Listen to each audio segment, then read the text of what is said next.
Now that we've covered most of your novel already in the plotting series, we can wrap up the novel with Act 3. Act 3 really isn't that long in this book with like the plots and like the beats and stuff, but we're still gonna dedicate some time to this to make sure that you nail your ending. Hi, I'm Hananya Leclerc. I am a multi-genre writer who shares tips and tricks and talks about her life. Now, without further ado, let's get into the video. So Act 3 is really where you kind of want to end your novel. You want to wrap things up. You want to wrap up some of the stories that you might have included in your book. You want to wrap up everything into a nice little package with a bow and ribbon and everything. You want to get an ending that is going to leave your readers excited, that's going to leave your readers feeling fulfilled, that's going to just make sense to the readers, and it's going to wrap up the whole story. So you want to make sure you do spend some time on Act 3 because it is really going to be kind of the last bit of your book. You don't want to rush it, you don't want to speed through it, you don't want to have it drag on for too long. You want this to be a good finale of your book. Speaking of finale is actually the second beat in this act. We have 3 beats to go over, so let's dive right in. Act 3 starts with the break into 3. Kind of as we broke into 2, we're also breaking into 3, and that is the beat that we're going to go over. This is around the 80% mark, and it is also called the aha moment. So it says the hero realizes what they must do to not only fix all the problems created in Act 2, but more importantly, fix themselves. The arc is nearly complete. So this is kind of when you look back on Act 2 and where we left off.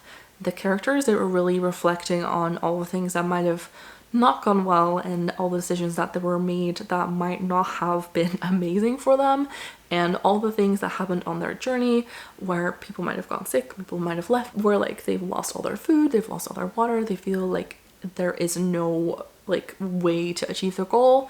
And this is kind of where they're reflecting and thinking, okay, well, we messed up, but how can we still get there? So break into 3 is the aha moment of, hold on, maybe we can do this, and maybe that is going to be how we still get the goal and we still get to where we want to be. So for my book specifically, I think this is going to be kind of the moment where they realize or they figure out something, how to defeat the antagonist and kind of get their lives back in a way. Kind of the aha moment of, okay, well, that's not gonna work, that's not gonna work, that's not gonna work, but hold on, this might work. If we do this, then that will guarantee that we win the fight. That brings us to point number 14, which is the finale. And the finale basically is 80% to 99% of the book. That is the a little bit where you want the finale to happen. So the finale says this: the hero proves they have truly learned the theme and enacts the plan they came up with in Break into 3. Bad guys are destroyed, flaws are conquered, lovers are reunited. Not only is the hero's world saved, but it's a better place than it was before. So this is kind of, if you have a big bad, if you have an antagonist that is willing to fight your main characters, then this is kind of where that fight happens. So this is like kind of the final battle between your hero and your characters and the big bad antagonist. So if we switch something completely and take, for example, Harry Potter as an example, this is like the moment where the fight with Voldemort actually happens. So that is like the finale. It's like a big moment of like, this is what we've built up to so far, and this is like the big moment of like, okay, we're gonna defeat this antagonist. We're gonna defeat this person that's been antagonizing us, that's been trying to keep us down, like all of that. So this is kind of where that battle happens. If this is more so a story where you're writing about internal struggles, then this can be the moment where they finally kind of get rid of maybe their internal bad guy, their internal kind of thoughts of all the negativity, and they finally get rid of that, or they finally find a way to not let that affect them, something like that.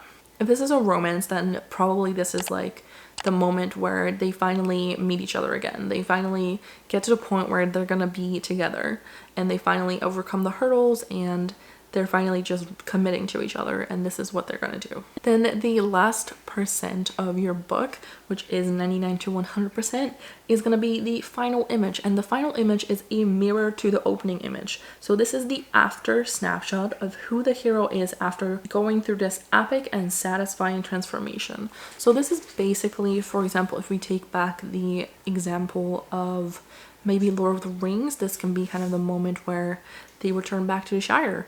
And I know that Lord of the Rings is, you know, a 3-part series and everything, but that would basically be it. Or if you look at The Hobbit, where, you know, he leaves and then he comes back. The coming back is kind of the final image. So you kind of want to almost in a way look back on how you started and where you are now as the character, right? So the character started out in place A, they have now gone through this journey and they're now here in their life, in who they are, in their character development, in everything they've been through has changed who they are now, and that is kind of the final image. So the final image, for example, in a romance can be that they are finally happily ever after, right? Like they live happily ever after.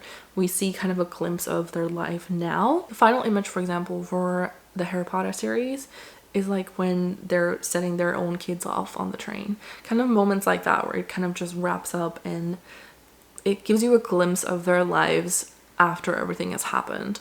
So kind of a good feeling about, well, this is now their life and that is different than it was before, but it's for the better. Or maybe not, maybe you want to write a tragedy, but you still want to have your characters kind of learn something in that journey. You don't want them to become the same exact person because they have gone through a journey. You can have them be in the exact same spot, but you don't want your characters to be kind of the same person. You want them to have transformed into maybe looking at life in a different way.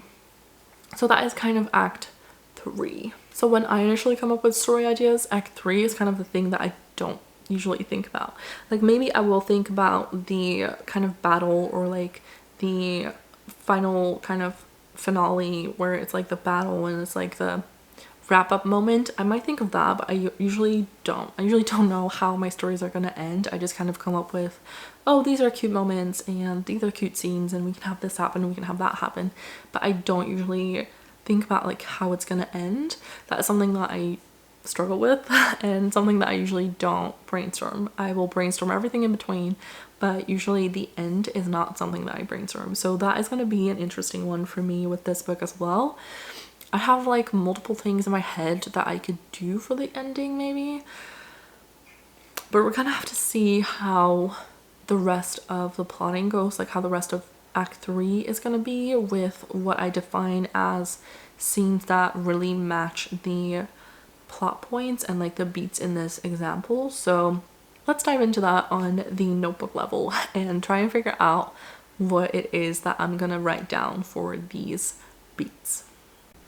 All right, now that we've gone over all the tiny beats in Act 3, the 3 ones that I have to still finish up for Act 3 for my book, we can actually get to plotting this out. So I have already written down Act 1 and Act 2 in this notebook, so now it's time to add Act 3 and kind of plot out how the story is going to wrap up. Alright, although I am not 100% confident in what my ending exactly is going to be, I still have some questions on what my ending is going to be like exactly, but I do have a good idea of kind of where this story is going and kind of what the ending could be. And I have like kind of 2 things I'm still doubting about. I don't know if I want to turn her into a vampire or if I want to keep her as a human. So I still have to kind of figure that out, but maybe I will kind of make that decision as I actually dive into the story and start writing this in the coming weeks. Now, if you're wondering, why haven't I heard all the plot points and why haven't I seen the full beat sheet with your story, then yes, I know. I will be sharing that in an upcoming video, so stay tuned for that. This is the wrap up kind of the plotting your novel in Act 1, Act 2, and Act 3. If you enjoyed watching this video, then I hope you'll stick around for the rest of the series because we are going to continue with them and continue working towards kind of getting a good overview of what your novel is about, who your novel is about, what we're trying to say with your novel, and much more. So stay tuned for those, and you will find the next installment of the video linked here. If you're watching this real time, it will take a couple days, but it will be here in a few.